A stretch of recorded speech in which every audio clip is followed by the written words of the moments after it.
štěstí. Ale jestli jsem se narodil proto, abych byl smutný, tak mě nechte umřít. Hej ty tam, vstávej! Cože? Řekla jsem vstávej! Kdo jsi? Jsem Kanona, bohyně milosrdenství. Aha, tak to jsem určitě mrtvý a ty mě vejdeš do nebe. Tak pojďme. Ne, nejsi mrtvý. Dokonce i ty budeš mít své štěstí. Jen musíš udělat přesně to, co ti řeknu. Teď vyjdeš ven z chrámu a spadneš přímo na tvář. No, vidíš, jakou mám smůlu? Ne, tím tvoje štěstí teprve začíná. Až budeš na zemi, hrábni rukama kolem sebe a chyť něco. To pak nesmíš za žádnou cenu pustit z ruky. A potom jdi přímo na západ. Rozumíš? Na západ. Rozumím, na západ.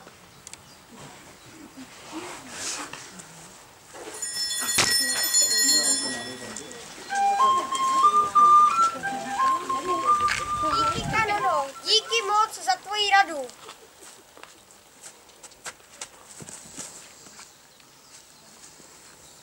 Tak přesně jak Kanona říkala. Spadl jsem a sebral jsem stéblo. Mohlo to být třeba kus zlata, nebo rýžová koule, ale mám jenom tohle stéblo. No nic, co můžu ztratit. Muž spadl na zem, přesně jak řekla Kanona. Utrhl stéblo a přiletěla za ní moucha, která si na něj sedla. Pojďte sem, pojďte tady. Tak tady.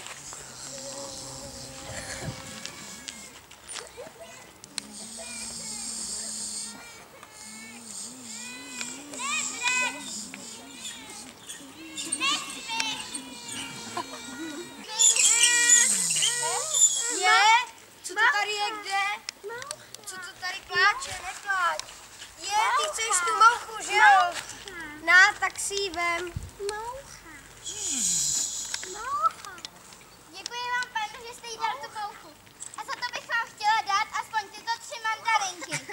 Mandalinky, mandalinky, mandalinky, jej! Mandalinky, mandalinky, mandalinky, jej! Mandalinky.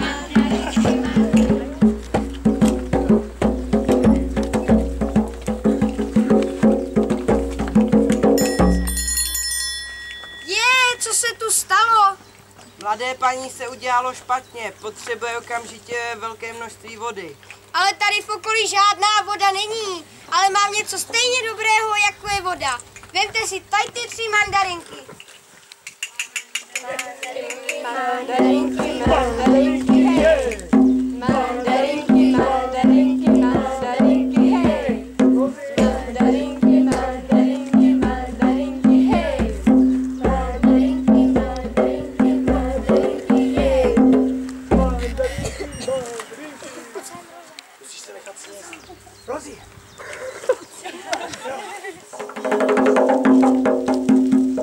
Moc ti děkujeme, nikdy na tvou dobrotu nezapomeneme. A proto od nás přijmi alespoň tyto 3 role hedvábí. Děkuji, Děkuji moc. Děkuji moc. Hej ty poddaný! Vymění s tebou koně za hedvábí. Ale ten kůň je mrtvý. Mrtvý? Jenom si odpočívá. Dej to sem. Ne, počkejte, odnášíte mé štěstí. Ach ty chudáčku koníčku, ach ty chudáčku koníčku, ach ty chudáčku, ach ty chudáčku. Ty žiješ. Díky, bohyně, díky, že jsi vyslyšela mé modlitby.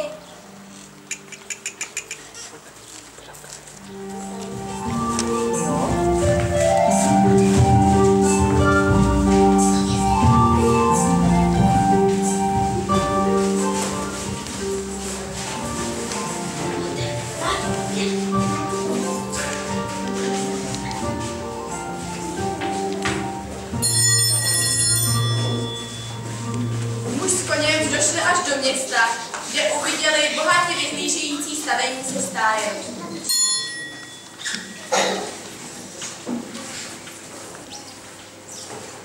Tak, koníčku, tady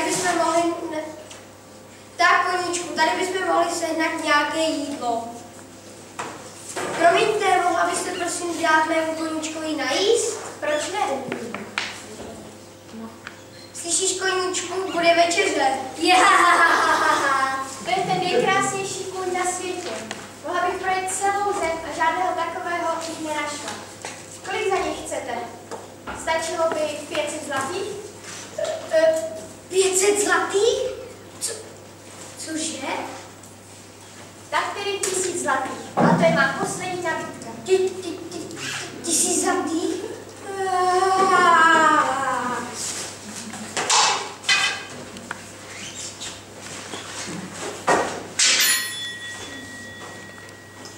Muž byl z té částky tak uchvácen, že omdlel.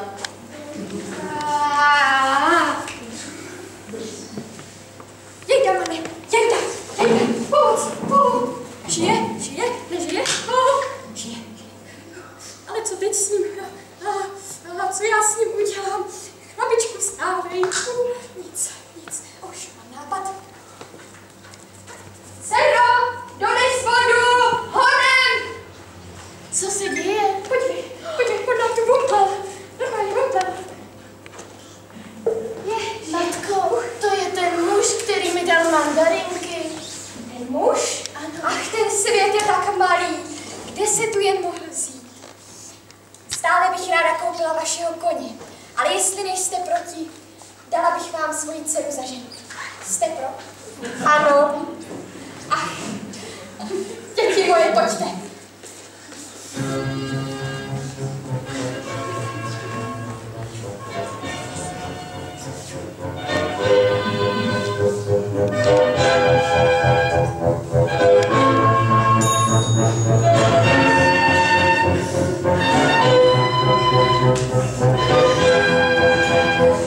Díky kanoně se z chudáka stal jeden z nejbohatších lidí v zemi. A všichni lidé o něm říkali, že je to milionář s jedním stéblem trávy.